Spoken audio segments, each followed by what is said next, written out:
प्रिय छात्रों, कैसे आप सभी। मुझे उम्मीद है कि आप सभी अच्छे होंगे और अच्छे तरीके से पढ़ाई भी कर रहे होंगे। आज का हमारा टॉपिक है गाउस प्रमेय, जो कि क्लास 12th के लिए बोर्ड एग्जाम के लिए काफ़ी इम्पोर्टेंट है। हमारे पास कई कमेंट भी आए कि सर गाउस प्रमेय पर एक वीडियो बनाइए। तो यहाँ पर हम देखते हैं कि बोर्ड एग्जाम में प्रश्न किस तरह से पूछा जाएगा। तो हमारा प्रश्न है, गाउस प्रमेय लिखिए तथा सिद्ध कीजिए। देखिए, गाउस प्रमेय जो है काफ़ी आसान होता है। सिर्फ हम यहाँ पर एक ट्रिक के माध्यम से इसको हल करना सिखाएंगे। वीडियो में आप लोग अंत तक जरूर बने रहें। तो देखिए, गाउस प्रमेय होता क्या है। निर्वात में किसी बंद पृष्ठ से गुजरने वाला संपूर्ण विद्युत फ्लक्स उस बंद पृष्ठ के अंदर उपस्थित कुल आवेश का 1/ε0 गुना होता है। इसके बाद हम लोग चित्र के माध्यम से समझते हैं। तो चित्र के बारे में क्या लिखेंगे। माना कि यस एक बंद पृष्ठ है जिसके अंदर बिंदु O पर प्लस Q आवेश स्थित है। O से R दूरी पर कोई बिंदु P है। अतः बिंदु P पर विद्युत क्षेत्र की तीव्रता। देखिए, चित्र आप कैसा भी बना सकते हैं गाउस प्रमेय का। गाउस प्रमेय केवल बंद पृष्ठों के लिए सत्य होता है। यहाँ पर हमने चित्र के बारे में लिख भी दिया। माना कि यस एक बंद पृष्ठ है जिसके अंदर बिंदु O पर प्लस Q आवेश स्थित है। बिंदु O से R दूरी पर कोई बिंदु P है। अतः बिंदु P पर विद्युत क्षेत्र की तीव्रता। तो विद्युत क्षेत्र की तीव्रता का सूत्र आप सभी को पता होगा। E बराबर 1/4πε0 इंटू Q/R² होता है। तो यहाँ पर हम लिख लेते हैं E बराबर 1/4πε0 इंटू Q/R²। और इसको हम दे देते हैं समीकरण 1, क्योंकि आगे हमको इसकी ज़रूरत पड़ेगी। देखिए, समीकरण क्यों दिए जाते हैं। समीकरण का मतलब होता है एक तरह का नाम। जैसे मान लीजिए आप यहाँ क्लास में 10 लोग बैठे हैं, किसी को हमको बुलाना हुआ तो अगर हम बोलेंगे आप खड़े हो जाओ तो कोई दूसरा खड़ा हो जाएगा। लेकिन नाम जो है, अगर नाम से डायरेक्ट पुकारेंगे तो वही व्यक्ति खड़ा होगा जिसका नाम बोला जाएगा। तो इसमें हम राम, श्याम, सीता, गीता नाम नहीं दे सकते, इसलिए हमने गिनती का माध्यम चुना है। तो 1 2 3 इस तरह से देंगे। तो अगर हमको जब आगे ज़रूरत पड़ेगी कि समीकरण की, तो हम वहाँ बुला लेंगे कि समीकरण 1 से इस तरह से हम बुला करके मान रख सकते हैं। तो अब हम लोग व्युत्पत्ति करेंगे। तो यहाँ पर लिखेंगे, अतः अल्प पृष्ठ DS से गुजरने वाला विद्युत फ्लक्स।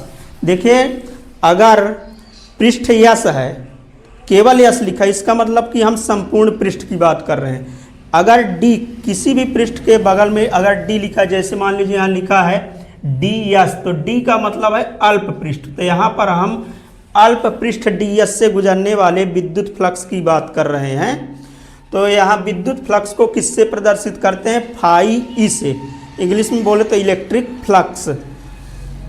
तो यहाँ हम लिखेंगे फाई ई बराबर इलेक्ट्रिक फ्लक्स, विद्युत फ्लक्स का सूत्र होता है E DS cos थीटा।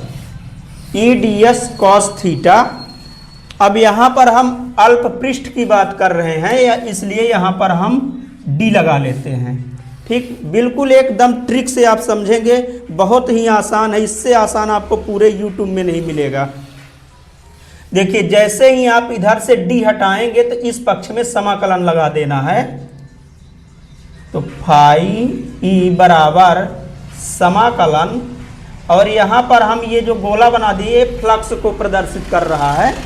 और यहाँ पर हम लगा लेते हैं यस, जो कि ये यस जो है तो बंद पृष्ठ को प्रदर्शित कर रहा है, इस वाले पृष्ठ को प्रदर्शित कर रहा है। इसके बाद ये पूरा मान हम लिख लेते हैं E DS cos थीटा। इसके बाद E को हम थोड़ा और इधर करते हैं और समाकलन को यहाँ पर कर देते हैं। धीरे धीरे सरल करते चलेंगे, बिल्कुल आसान है। E समाकलन यस DS cos थीटा। अब इसके बाद यहाँ पर E है, और E का मान हम समीकरण 1 से रख लेते हैं। तो यहाँ पर लिखेंगे समीकरण 1 से E का मान रखने पर समीकरण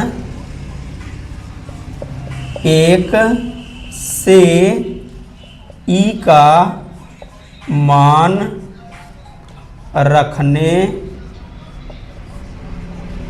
पर, तो फ्लक्स बराबर ई का मान क्या था 1/4 pi epsilon 0 into Q/r²,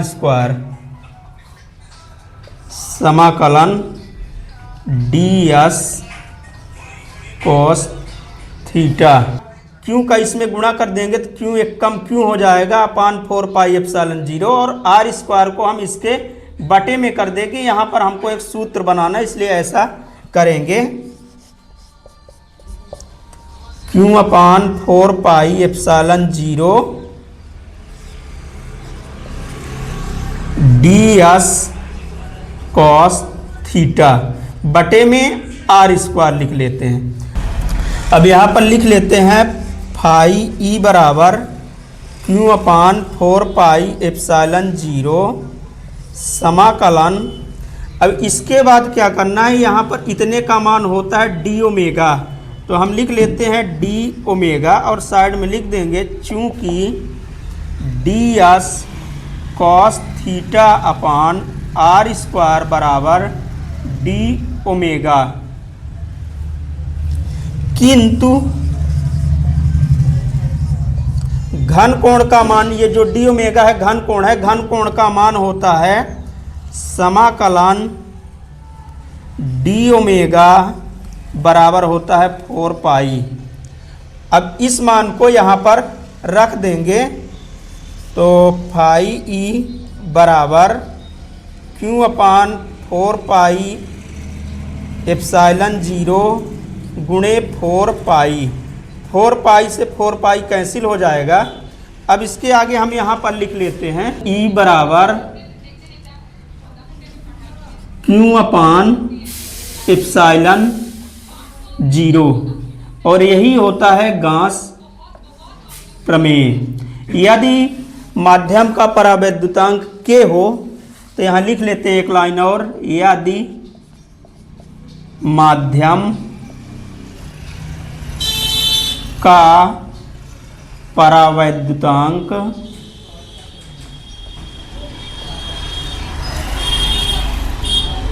K हो तो फ्लक्स बराबर Q/K एप्सिलॉन 0, यही गॉस प्रमेय है। मुझे उम्मीद है कि आप लोग अच्छी तरह से समझ गए होंगे।